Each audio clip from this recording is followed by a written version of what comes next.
Hi, this is 4-H Scream, and this is our video about our organization for our robot parts. This is our bin for our electrical components like servos, sensors, wires, and other electronics for the programmers. These are our two overflow boxes. Please let us know in the comments below what we should do to organize these, because we really don't know at the moment.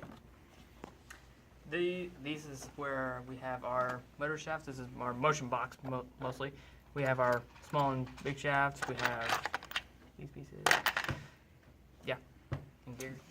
This is our Go Build a bracket box. It contains U brackets, L brackets, and these.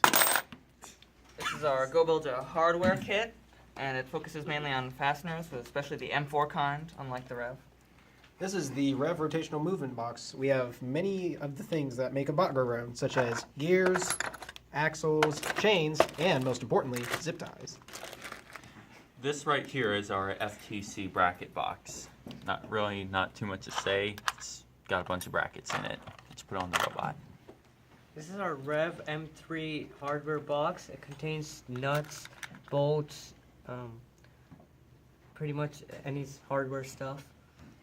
Okay, and as a coach of 4-H Scream, this kind of came about from our Lego sorting, and we got a couple FLL members to talk about that. So this is our sorting for FLL.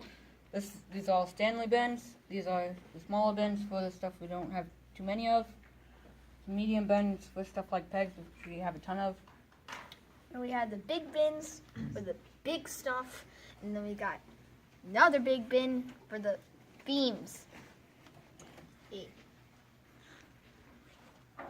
Make sure to let us know down in the comments section how you would organize the parts to your robot and what we should do with the parts in the orange crate. If you enjoyed, make sure to leave a like, subscribe, and smash that bell to stay up to date with our notification squad.